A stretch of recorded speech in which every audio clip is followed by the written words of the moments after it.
Everyone knows about Tokyo's earthquake problem, but no one talks about this. I was walking past the subway station and I saw this sign, 3 meters. That's how high water gets when it floods. See this mark? That's 3 meters, and your first floor would be completely underwater. But it's not just here. I kept seeing these signs across the east side, and numbers kept going up. What's going on? So I looked into it. That's 38% of Tokyo's core underwater. And what's stopping floods are these massive walls. It's like Attack on Titan out here. But the walls are just the beginning. What Tokyo built goes way beyond this. Let me show you how all this works and what Tokyo is doing to survive what's coming next. This video is brought to you by Planet Wild. More on them later. The Arakawa is the river that could destroy East Tokyo. It's also the reason millions can live here today. To understand why, let's zoom in here. This is where the river splits. This part is the Arakawa, wide, straight, and built to drain rain away from the city. The Sumida is the complete opposite. It's narrow and winding. Now erase the Arakawa. Everything that river carries now has to go down the Sumida, straight into the heart of the city. That's not hypothetical.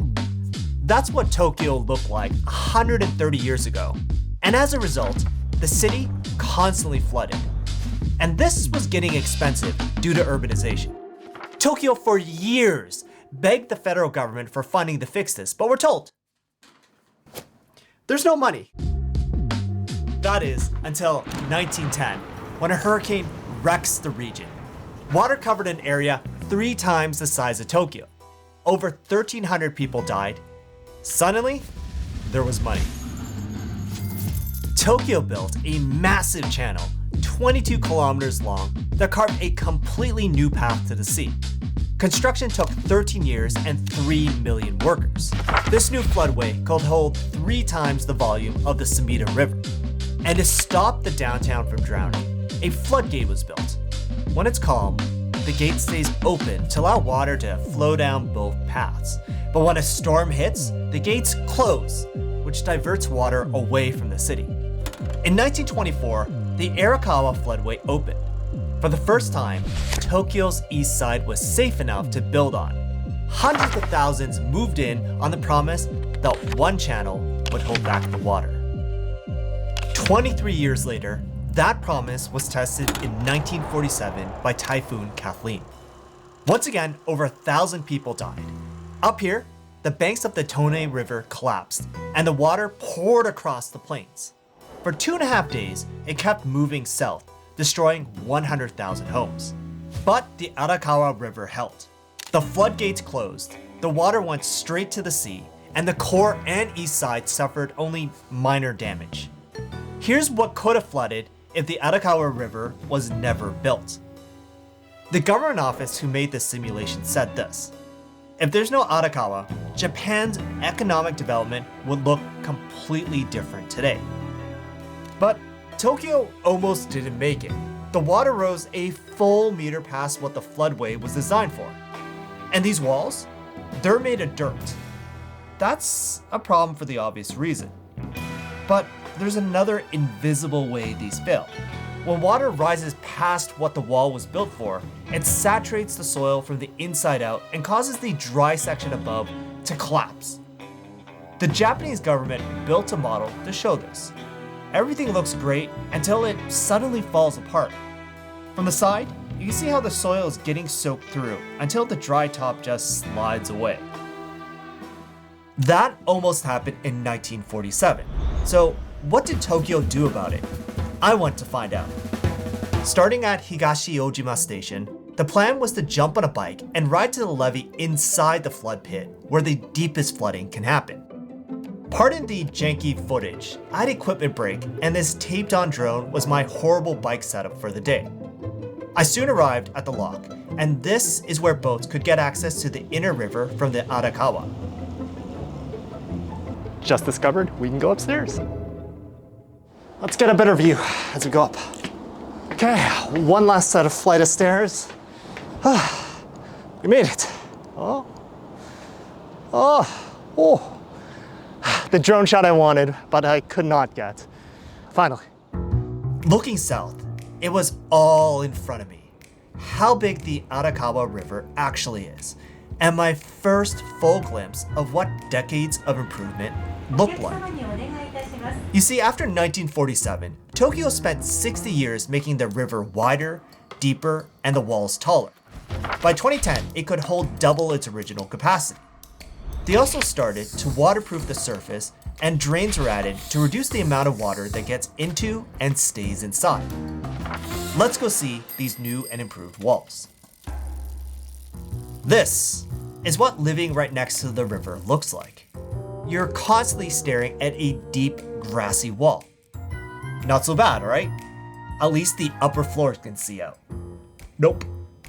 If you go up a set of stairs, you can see how big they actually are. A full 3 stories from top to bottom, and people caused this. Back in the early 1900s, factories pumped out so much groundwater out of the earth that the land sank 5 meters. When storms hit, now the rivers tower over this area. This is why those signs all over the east side are needed, along with safety PSAs telling you to get out if the walls collapse and the area floods. Otherwise, you'd never know how dangerous it could be. But what if the walls couldn't collapse? Tokyo made that happen, and this is what it looks like. By making the levee 30 times wider, water can't penetrate deeply or cause the soil to erode and collapse if it goes over the top. This is Komatsugawa District, and it cost $500 million to create, as they had to demolish existing buildings and rebuild this area from the ground up. 2.4 kilometers are done, and more are expected in the future. Since the disaster in 1947, Tokyo has been improving its rivers. But is it enough? In 2019, Tokyo got slammed. Typhoon Hagibis. It was predicted to be a potential disaster. The average rainfall ended up being more than Kathleen in 1947. But central Tokyo held. The walls lasted. But upstream from the Iwabuchi Watergate, the river overflowed. First, the baseball fields. As it crept south, the tennis courts, baseball diamonds, and golf course were all swallowed up. The owners of In Spirits Tennis Club showed their courts underwater. But this was all by design. Right here, there's a cutout in the riverbank. When the water rises too far, it starts to pour into what is essentially an enormous pool. This is Arakawa Flood Control Reservoir number 1. It's 8 kilometers long, holds 39 billion liters or 22 sky domes of rain, and it's a huge reason why Tokyo was saved from flooding. This is why reservoirs number 2 and 3 are already under construction just north of the original to make sure that doesn't happen. The In Spirits Tennis Court sits at number 2. After Hagibis, they spent the next 3 weeks cleaning up. But it's a good deal, as all the businesses here get cheaper rents and it rarely floods. I even found stadiums and apartment buildings that also pull double duty, acting as playgrounds and buffers to store river water. Tokyo has no space to waste, so they have to be clever. Which is why I love this playground I found in Setagaya. Normally, cities are designed to move water away quickly to prevent flooding. But here, rain is designed to soak in and feed the plants, with the sunken pit turning into an African river scene. It's a cute way to teach kids how the play area stops flooding and beautifies their neighborhood. This is called green infrastructure, and there are thousands of projects like this across Tokyo. Green roofs, planters, permeable sidewalks. Each one is small. Together, they turn the city into a sponge. It's cheaper by volume than the huge concrete solutions I explored, and it catches oil and road grime before it runs into Tokyo's waterways. In a past video, I showed how Philadelphia made green infrastructure key to their flood strategy, and this also kept 2.7 billion gallons of sewage out of the rivers. Clever, practical fixes like these are what get me excited, just like what's happening in Mumbai. Many canals there are filled with trash that flows straight out to sea.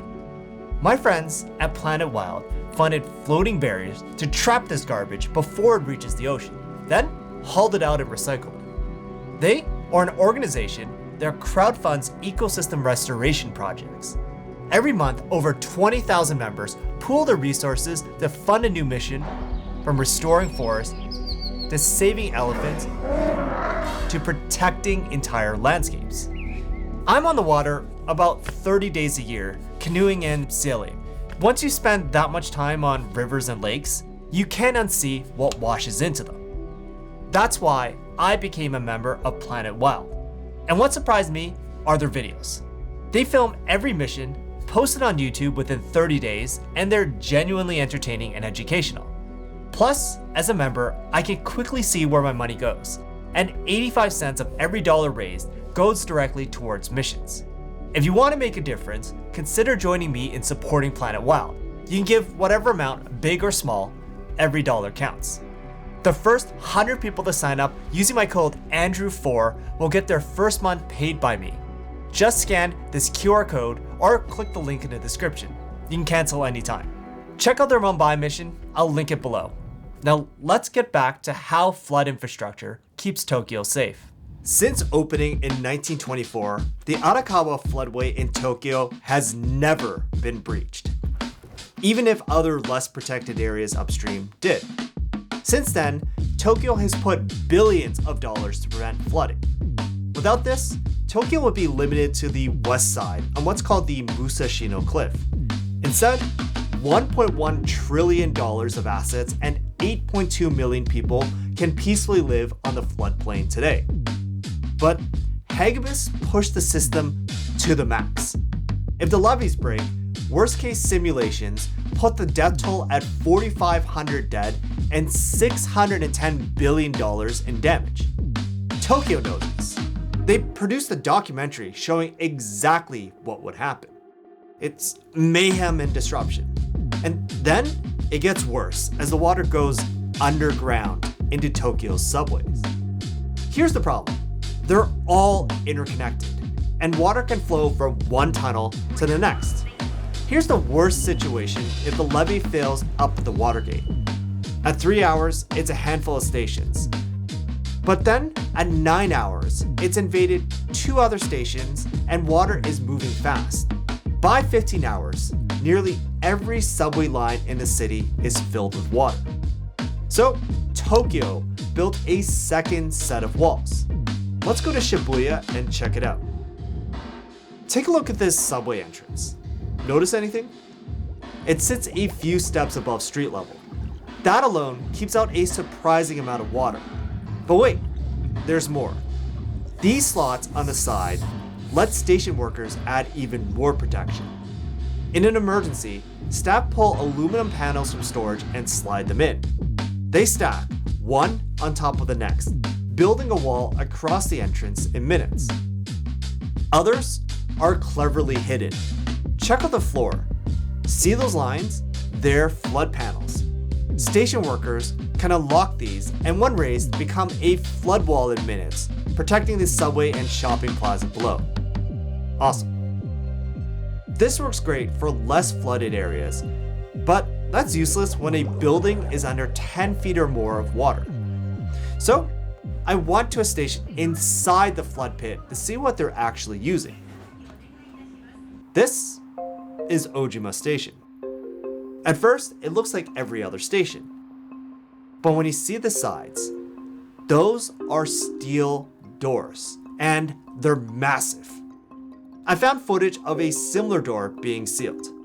It takes a ton of effort, which makes sense as these have to hold back meters of floodwater. And it's not just one entrance, it's all 6. In fact, all subway stations in the flood pit are getting an upgrade. Check out Tawara Machi Station in 2018. You can see it's an open hole for flooding. Today, it's a bunker. Check out what they did for the door. The entrance is quite narrow, so they had to be creative to get it to work. Still, None of these stations are perfect, and it only takes one leak to cause massive problems elsewhere. To stop this, the subways needed a second layer of defense. Giant tunnel gates are being installed so you can seal off one subway line from the next. For one operator, Toei, their Oedo line is especially dangerous. It cuts through the flood pit and connects to almost every other subway in the city. If the pit floods, it can carry water across the Sumida and into the core of Tokyo. To stop it, Toei is building gates at every crossing along the river. Target completion date, 2040. With everything in place, flooding shrinks to roughly a third. And this is the difference between a city that recovers in months versus one that takes years. But above ground, there's a different problem. Most of Tokyo drains within days. But here in the pit, it doesn't. It's below sea level and water has nowhere to go. This is also a problem for harbors and inner rivers like the Sumida that can get closed off during a storm and water builds behind it. So what does Tokyo do? The answer lies in this building I saw on my bike ride. Inside are a series of pumps, and this is how tons of water can be removed inside the pit during an emergency. But just these aren't enough. The plant also calls for a fleet of 120 pump trucks that come from across the country, and they'd be positioned at pre-surveyed locations that stay above water, places like the tops of levees. Still, the best case scenario would take 4 weeks to drain Tokyo's pit. And the official plan for its 1.5 million residents is to get out and stay out, ideally with friends or family, as shelter space would quickly run out, even with plans for people to sleep in gyms and stadiums on cardboard boxes. But that's the risk of building where nature doesn't want you to. And after a century of improvements, the Arakawa floodway has never been breached. Unfortunately, most governments don't build until disaster forces them to. Tokyo's 1910 flood? New Orleans didn't upgrade its levees until Hurricane Katrina. Your city might be waiting for its catastrophe. And I hope you take some time, search up your location and flood risk, see what pops up. Maybe good, maybe bad, but at least you'll know. My goal with this video was to highlight clever solutions, and I hope you enjoyed it. And I also truly think Planet Wild does the same with preserving ecosystems. If you care about the natural world like I do, please support me by supporting them. Check out their amazing videos, links to Planet Wild below. Thank you, subscribe for more, and see you in the next one.